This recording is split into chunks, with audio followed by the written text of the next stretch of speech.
नमस्कार। Greater Nepal TV हेरेर बस्नुभएका तपाईँ सम्पूर्ण दर्शकवृन्दलाई म विवश बुढाथोकी हार्दिक स्वागत गर्दछु। इन्डियालाई गाली गर्नुभन्दा राष्ट्रवादको नारा लगाउँदै इन्डियाको हितमा काम गर्ने राष्ट्रघाती नेतृत्वहरूलाई चिन्नु र लखेट्नु बुद्धिमानी हुन्छ। स्वाभिमानी नेपालीका लागि 2046 पछि अझ भन्नु हो भने 2063 पछि परिवर्तन भनिएको राजनीतिक पद्धति र नेतृत्वको कारण नेपालको राष्ट्रियता जस्ता विषय अति जटिल अवस्थामा पुगेको छ। यो कुनै देश वा केही समूहका कारण नभई नेपाली राजनैतिक नेतृत्वकै कारण यो अवस्था आएको हो। हुन त नेपालको राजनीतिक बजारमा इन्डियाकै कारण यस्तो अवस्था आएको हो भन्ने एकाथरी ठुलो समूह छ। उनीहरूको बुझाइमा नेपालको राजनीति अस्थिर हुनुमा नेपाली नेतृत्व होइन इन्डिया मात्रै हो भनी ठोकुवा गर्दछन्। बिहानदेखि बेलुकासम्म दैनिकी सतही विरोधमा चल्छ। यस्ता कामलाई नेपाली ठुलो समूहको समर्थन पनि छ। तर यस्ता इन्डिया विरोधी राष्ट्रवादीहरूलाई इन्डियाले नै पाल्छ भन्ने कुरा कमै मानिसहरूलाई मात्र थाहा हुने गर्दछ। चर्का र झुट राष्ट्रवाद स्वचालित नभई सञ्चालित हुने गर्दछ। जुन राष्ट्रवादमा इन्डियाको भूमिका महत्त्वपूर्ण त छ नै, तर त्यसका लागि वातावरण तयार गर्ने र इन्डियाको स्वार्थमा निर्णय गर्ने काम चाहिँ नेपालीले निर्वाचित गराएका नेतृत्वले नै गर्छन्।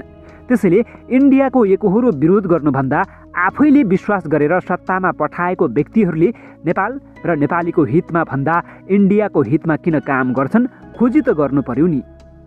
2007 सालको प्रजातन्त्र प्राप्तिको आन्दोलन होस् या पञ्चायतकालीन जनमत सङ्ग्रह अथवा नेपाली जनताको सहभागिता रहेको भनिएको 2046 को आन्दोलन मात्र होइन, इन्डियाको विरुद्ध ठुलो विरोधसहित सुरुङ युद्ध गर्ने भन्दै इन्डियाको सिमानामा होइन पहाडी गाउँघरमा खनिएको सुरुङ र माओवादी जनयुद्ध जहाँ हजारौँ नेपालीले आफ्नो अमूल्य जीवन आहुति दिन तयार भएका थिए, त्यस्तो आन्दोलनमा त इन्डियाको लगानी थियो भनिन्छ भने दुईजना मानिस सडकमा उभिएर इन्डियालाई गाली गर्ने राष्ट्रवादलाई कसरी बुझ्ने? त्यति मात्र होइन, दिनभरि निखुर राष्ट्रवादी हुने अनि राति राति लन्चौरमा डिनर गर्ने राष्ट्रवादले नेपाललाई जोगाउन सक्छ र? यस्ता भित्रिया गतिविधिको जरोमा नपुगी यथार्थ थाहा हुँदैन। त्यसैले फेसबुक वा युट्युबमा देखिने राष्ट्रवाद त झन् डरलाग्दो छ। फेसबुकमा इन्डियाको विरोध गर्ने, युट्युबमा विभिन्न तर्कसहित इन्डियाको सत्तो सराप गर्ने अनि व्यवहारमा इन्डियालाई काम गर्न सजिलो हुने विभिन्न वातावरण तयार गर्नेहरूलाई के भन्ने? के यस्तै कामलाई राष्ट्रवाद भन्नुपर्ने हो? हाम्रा सतही र चर्का राष्ट्रवादी नेतृत्वले अन्तत्वगत नेपालको राष्ट्रियता कमजोर हुने नै छ। नेपालको मनोबल गिरेकै छ। यसको प्रमुख कारण हामी जस्ता सतही राष्ट्रवादी त हो नै, त्यसभन्दा बढी वर्तमान राज्य व्यवस्था पनि विभिन्न नामको नेतृत्व र हाम्रो राजनीति नै सञ्चालित छ भने सञ्चालितले सञ्चालकलाई फाइदा दिने हो, नेपाल र नेपालीलाई होइन।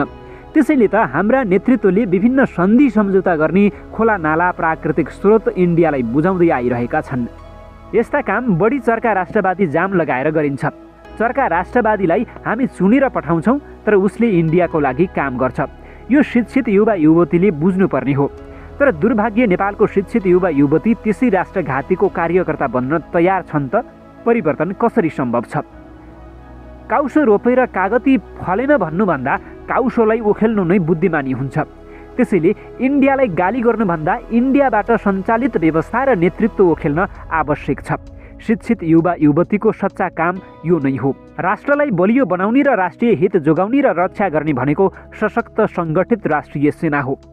तर वर्तमान सरकारले सेनालाई सिमानामा होइन सेनालाई व्यापारमा लगाउँछ र सीमा रक्षकलाई व्यापारीमा परिवर्तन गराइन्छ, प्रमुख ठेकेदारमा रूपान्तरित गरिन्छ। व्यापार नाफाको निम्ति गरिने कार्य हो। छिटफुट बाहेक व्यापारमा राष्ट्रियता र गद्दारमा इमान्दारिता भेट्न गाह्रो हुन्छ। मुख्यतया व्यापारको र व्यापारीको कुनै राष्ट्रियता वा सीमा हुन्न। व्यापारको पहिलो शर्त हो नाफा। सेनालाई व्यापारमा लगाउनु भनेको उसलाई नाफाखोर बनाउनु हो, ठेकेदार बनाउनु हो। यसो गर्दा नेपालको सुरक्षा शून्य हुन्छ। यो कुनै इन्डियाले नभई नेपालकै निर्वाचित निकायले हाम्रो नेतृत्वले गरेको छ।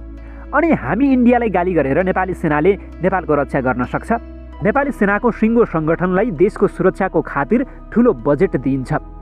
तलबका लागि हतियार किन्न तालिम गर्न यतिका ठुलो रकम दिनुपर्छ।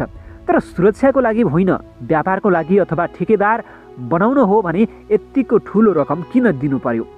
यो कुरा सेनाको प्रमुखहरूले पनि बुझ्नुपर्ने हो। तर यहाँ सबैलाई देशको भन्दा आफ्नै स्वार्थ छ र त कमिसनको र कमाईको खेलमा सेना व्यापारीमा परिवर्तित हुँदैछ। यो भनेको डरलाग्दो राष्ट्रघात हो। यस्ता राष्ट्रघातलाई सेनाका इमान्दार व्यक्तित्वहरूले बुझ्नुपर्छ, नत्र नेपाल बिस्तारै योजनाबद्ध रूपले सिद्धिँदैछ। यो काम नेपाली अनुहारका विदेशी दलालहरूले गर्दैछन्, त्यो सेनामा हुन् या राजनीतिमा। त्यस्तालाई आम नेपालीले बुझ्नुपर्छ, चिन्न सक्नुपर्छ। यस्ता राष्ट्रघातीलाई नेपाली जनताले नै रोक्न सक्छ। त्यसैले इन्डियालाई गाली गर्नुभन्दा इन्डियाको लागि काम गर्ने बिकाउ राष्ट्रको अरू क्षेत्रका होस् या सेनाको नेतृत्वलाई खबरदारी नगरेसम्म नेपाल जोगिन्छ भन्ने भ्रममा नपरे हुन्छ। बेलैमा सबै सचेत बनाऊ। दर्शकबिन, आजको यो भिडियो तपाईँलाई कस्तो लाग्यो? कृपया लाइक, सेयर, कमेन्ट र सब्सक्राइब गर्न नभुल्नुहोला। यस्तै अपडेट लिएर हामी फेरि उपस्थित हुनेछौँ। तबसम्मको लागि म विवश बुढाथोकीलाई आज्ञा दिनुहोस्। नमस्कार। जय देश, जय ग्रेटर नेपाल।